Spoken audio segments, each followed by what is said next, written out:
candidat à la présidence de la République. Donc je dois tenir un discours cohérent et responsable. Le plan de communication politique de la semaine, eh bien, c'est celui de Jean-Luc Mélenchon.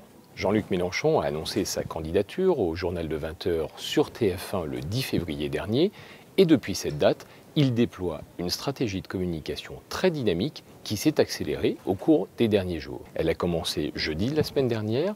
Il était l'invité de Des paroles et des actes. Je vous pose la question de savoir Alors si moi, ce qui s'est je vous en passé pose aujourd'hui une est normal ou pas. Mais parce que c'est vous qui n'êtes pas normal. Il s'est fait remarquer à la fois par des échanges très tendus avec les deux animateurs de l'émission, avec une célébration très surprenante du maire Les Républicains de Tourcoing. Donnez-moi votre parrainage, ça va m'aider, ça m'en fera un de plus. Et nous avons vu un Jean-Luc Mélenchon dans une posture, notamment vestimentaire, de candidat à l'élection présidentielle, costume sombre, chemise blanche, cravate rouge. Enfin, RTL, jeudi de cette semaine, interviewé par Olivier Mazerolle, Jean-Luc Mélenchon monte un cran dans sa stratégie de communication, dans sa pression contre les personnels politiques. Honnêtement, je ne ferai pas campagne contre François Hollande, il m'indiffère. Et puis c'est ce dimanche, lorsque Jean-Luc Mélenchon invite à un rassemblement de l'ensemble de ses soutiens, place Stalingrad à Paris, à quelques mètres de la place du Colonel Fabien, en pleine tenue du 37e congrès du Parti communiste français, une manière d'aller chasser sur les terres du parti de Pierre Laurent. Les horaires sont calculés de telle manière que chacun puisse tranquillement aller de l'une à l'autre manifestation. La stratégie de communication de Jean-Luc Mélenchon est organisée autour de 3 idées simples. La première, c'est la stratégie de la surenchère, du coup d'éclat permanent.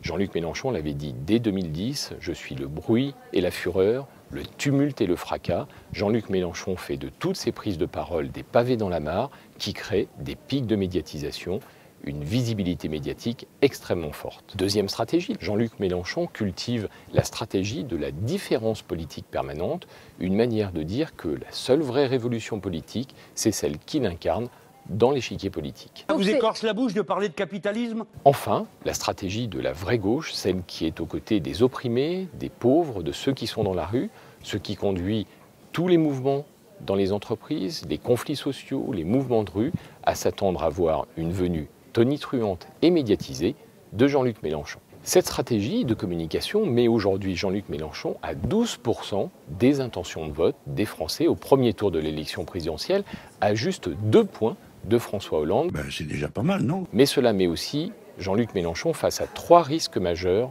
en termes d'image. Le premier risque, c'est celui de la cornérisation, car à force de coups d'éclat, à force d'agression, c'est l'hypothèse même de la crédibilité d'une alternative Mélenchon qui est mise en cause.